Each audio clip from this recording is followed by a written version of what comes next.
Hello friends, welcome to TPS Samayal. நம்ம இன்னைக்கு இந்த வீடியோல என்ன பார்க்க போறோம்னா ஒரு சூப்பரான மட்டன் பிரியாணி குக்கர்லயே குழையாம எப்படி செய்யறதுன்னு தான் பார்க்க போறோம். வாங்க வீடியோக்குள்ள போலாம். பட்டை பாத்தீங்கன்னா 7 ல இருந்து 8 எடுத்து வச்சுக்கோங்க. சின்ன சின்னதா உடைச்சு எடுத்து வச்சிருக்கேன் நான். ஒரு சின்ன துண்டு ஜாதிக்காய் சின்னதா எடுத்து உடைச்சு வச்சிருக்கேன். சின்ன சைஸ் இந்த அளவுக்கு சேர்த்தாவே போதும். ஒரு ஜாவத்திரி பூ எடுத்து வச்சுக்கோங்க. இது கூடவே அன்னாசி பூ ஒரு 4 எடுத்து வச்சுக்கோங்க. 3 ல இருந்து 4 எடுத்து வச்சுக்கோங்க. ஒரு டீஸ்பூன் கிராம்பு, 1 டீஸ்பூன் மிளகு,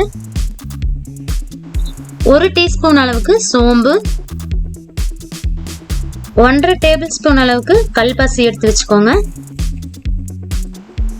இது கூடவே 1 டீஸ்பூன் அளவுக்கு மராத்தி மொக்கு எடுத்துக்கோங்க. 1.5 டேபிள் ஸ்பூன் அளவுக்கு மல்லி எடுத்து வச்சுக்கோங்க. பிரியாணி இலை 4 இலை எடுத்து வச்சிருக்கேன் நான். ஒரு கைப்பிடி அளவு சின்ன வெங்காயம் எடுத்து உரிச்சு வச்சிருக்கேன். மீடியம் சைஸ் தக்காளி 3 தக்காளி நான் கட் பண்ணி வச்சிருக்கிறேன். இது கூடவே ஒரு 4 வெங்காயம், பெரிய வெங்காயம் சின்ன சின்ன ஸ்லைஸா கட் பண்ணி வச்சிருக்கேன். ஒரு கைப்பிடி அளவு புதினாவும், ஒரு கைப்பிடி அளவு மல்லி இலையும் எடுத்து வச்சிருக்கேன் நான். இது கூடவே இப்போ மசாலாவை அரைச்சிட்டு வந்துடலாம்.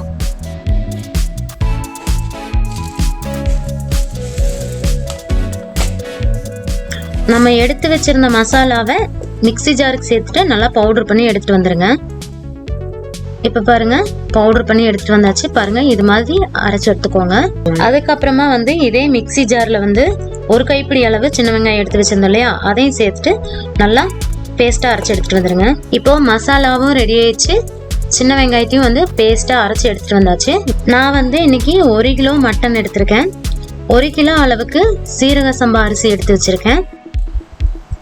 அரிசியை நல்லா 2 ல இருந்து 3 டைம் நல்லா வாஷ் பண்ணிட்டு இது ஒரு 30 நிமிஷம் ஊற வச்சிருங்க.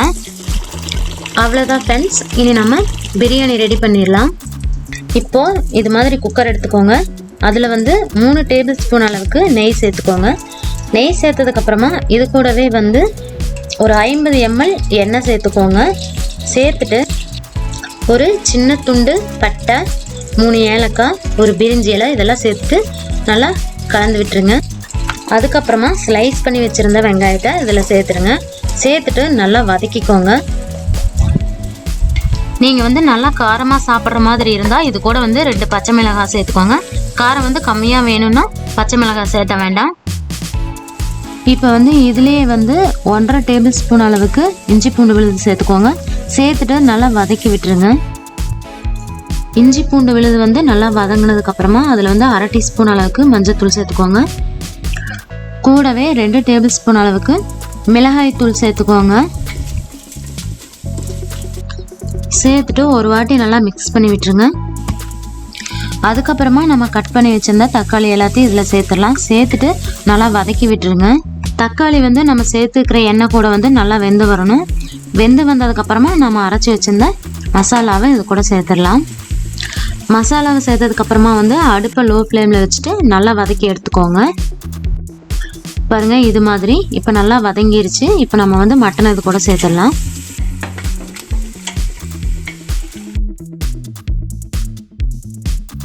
இப்போ நம்ம நறுக்கி வச்சிருந்த கொத்தமல்லி இலையும் புதினாவையும் இதில் சேர்த்துருங்க. சேர்த்துட்டு அதையும் நல்லா மிக்ஸ் பண்ணி விட்டுருங்க. இப்போ இது கூடவே நம்ம அரைச்சி வச்சிருந்த சின்ன வெங்காய விழுது இருக்கு இல்லைங்களா, அதையும் இப்போ இது கூட சேர்த்துடலாம். சேர்த்துட்டு நல்லா வதக்கி விட்டுருங்க. ஒரு 5 ல இருந்து 10 நிமிஷம் வரைக்கும் லோ ஃப்ளேமில் வச்சுட்டு நல்லா வதக்கி விடுங்க. இப்போ பாருங்க, மட்டன் நல்லா வதங்கி வந்துருச்சு.